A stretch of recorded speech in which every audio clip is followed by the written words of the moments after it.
ഹരേ കൃഷ്ണ. സർവം ശ്രീകൃഷ്ണാർപ്പണമസ്തു. ശ്രീകൃഷ്ണ ഗോവിന്ദ് ഹരേ മുരാരേ, ശ്രീനാഥ് നാരായണ വാസുദേവ. ഹേ കൃഷ്ണ, എന്തുകൊണ്ടാണ് അവിടുന്ന് എപ്പോഴും പുഞ്ചിരി തൂകുന്നത്? കൃഷ്ണൻ അങ്ങേയറ്റം സഹിഷ്ണുതയും അനുകമ്പയുമുള്ളവനാണ്. നമ്മെപ്പോലുള്ള വീണുപോയ ആത്മാക്കൾ ആവർത്തിച്ച് സഹിക്കാനാവാത്ത പാപങ്ങളും കുറ്റങ്ങളും ചെയ്യുന്നത് കാണുമ്പോൾ ഈ നഷ്ടപ്പെട്ട ആത്മാവ് എന്നെങ്കിലും തന്നിലേക്ക് തിരിയുമെന്ന് പ്രതീക്ഷിച്ച് മാധവൻ പുഞ്ചിരി തൂകുന്നു.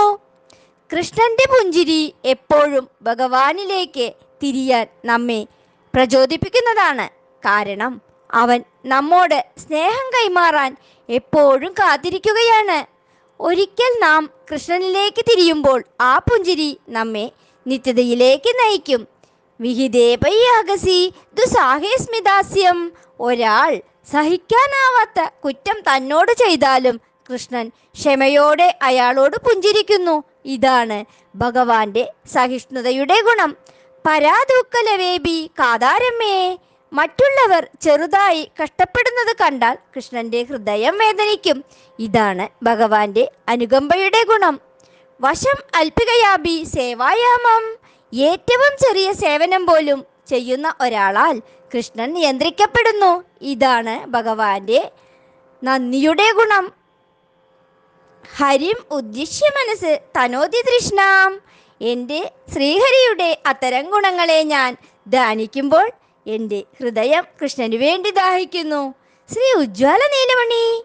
കൃഷ്ണ, ഞാൻ എപ്പോഴാണ് നിന്നിലേക്ക് തിരിയുക? ഹേ കൃഷ്ണ, നിന്റെ അത്ഭുതകരമായ മധുരഗുണങ്ങളാൽ ഭ്രാന്തമായ എൻ്റെ ഹൃദയനദികൾ എപ്പോഴാണ് നിന്റെ മാധുര്യത്തിൽ സമുദ്രത്തിൽ ലയിക്കുക? എപ്പോഴാണ് നിന്റെ അമൃതമായ വിശുദ്ധ നാമങ്ങൾ ജപിക്കുന്നത്?